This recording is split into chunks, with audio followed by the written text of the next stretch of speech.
गंगा नदी के तट पर एक धर्मशाला थी। वहां एक गुरुजी रहा करते थे। वह दिन भर तप और ध्यान में लीन होकर अपना जीवन यापन करते थे। एक दिन जब गुरुजी नदी में नहा रहे थे, उसी समय एक बाज अपने पंजे में एक चूहिया लेकर उड़ा जा रहा था। जब बाज गुरुजी के ऊपर से निकला तो चूहिया अचानक बाज के पंजे से फिसलकर गुरुजी की अंजुली में आकर गिर गई। गुरुजी ने सोचा कि अगर उन्होंने चूहिया को ऐसे ही छोड़ दिया तो बाज उसे खा जाएगा। इसलिए उन्होंने चूहिया को अकेला नहीं छोड़ा और उसे पास के बरगद के पेड़ के नीचे रख दिया और खुद को शुद्ध करने के लिए फिर से नहाने के लिए नदी में चले गए। नहाने के बाद गुरुजी ने अपनी शक्तियों का इस्तेमाल करके चूहिया को एक छोटी लड़की में बदल दिया और अपने साथ आश्रम ले गए। गुरुजी ने आश्रम पहुंचकर सारी बात अपनी पत्नी को बताई और कहा कि हमारी कोई संतान नहीं है, इसलिए इसे ईश्वर का वरदान समझकर स्वीकार करो और इसका अच्छे से लालन पालन करो। फिर उस लड़की ने स्वयं गुरुजी की देखरेख में धर्मशाला में पढ़ना लिखना शुरू कर दिया। लड़की पढ़ने में बहुत होशियार थी। यह देखकर गुरुजी और उनकी पत्नी को अपनी बेट पर बहुत गर्व होता था।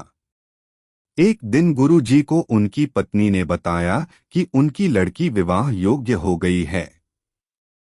तब गुरुजी ने कहा कि यह विशेष बच्ची एक विशेष पति की हकदार है।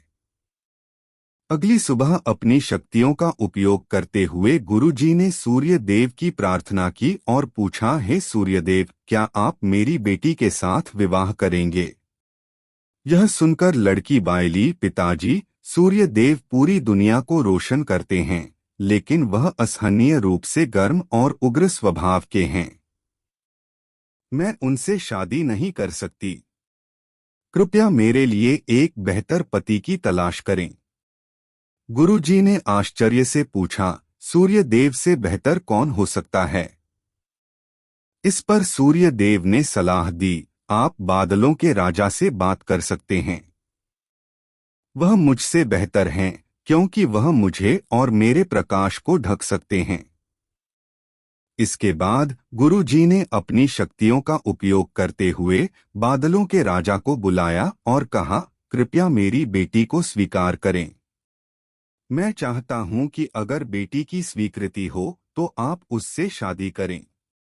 इस पर बेटी ने कहा, पिताजी, बादलों का राजा काला, गीला और बहुत ठंडा होता है।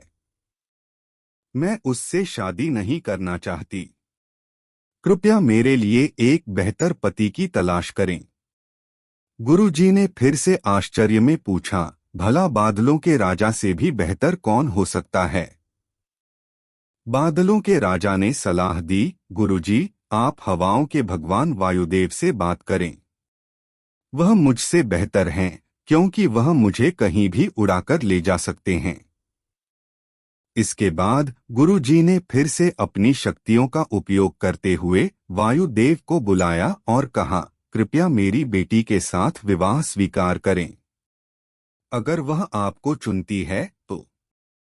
लेकिन बेटी ने वायुदेव से भी विवाह करने से इनकार कर दिया और कहा, पिताजी, वायुदेव बहुत तेज हैं। वह अपनी दिशा बदलते रहते हैं। मैं उनसे शादी नहीं कर सकती। कृपया मेरे लिए एक बेहतर पति की तलाश करें। गुरुजी फिर सोचने लगे, वायुदेव से भी बेहतर कौन हो सकता है?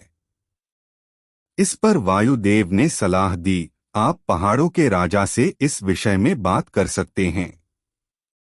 वह मुझसे बेहतर है, क्योंकि वह मुझे बहने से रोक सकते हैं। इसके बाद गुरुजी ने अपनी शक्तियों का उपयोग करते हुए पहाड़ों के राजा को बुलाया और कहा, कृपया मेरी बेटी का हाथ स्वीकार करें। मैं चाहता हूं कि अगर वह आपको पसंद करती है तो आप उससे शादी करें। फिर बेटी ने कहा, पिता, पहाड़ों के राज बहुत कठोर हैं। वह अचल हैं। मैं उससे शादी नहीं करना चाहती। कृपया मेरे लिए एक बेहतर पति की तलाश करें। गुरुजी ने सोचा, पहाड़ों के राज से भी बेहतर कौन हो सकता है। पहाड़ों के राजा ने सलाह दी, गुरुजी, आप चूहे के राजा से बात करके देखिए। वह मुझसे बेहतर है, क्योंकि वह मुझ में छेद कर सकता है। आखिर में गुरुजी ने अपनी शक्तियों का उपयोग करते हुए चूहे के राजा को बुलाया और कहा, कृपया मेरी बेटी का हाथ स्वीकार करें। मैं चाहता हूं कि आप उससे शादी करें, अगर वह आपसे शादी करना चाहे। जब बेटी चूहे के राजा से मिली तो वह खुश होकर शादी के लिए राजी हो गई। गुरु ने अपनी बेटी को एक सुंदर चूहिया के रूप में वापस बदल दिया। इस प्रकार गुरुजी की बेटी चूहिया का स्वयंवर संपन्न हुआ। कहानी से सीख, जो जन्म से जैसा होता है उसका स्वभाव कभी नहीं बदल सकता।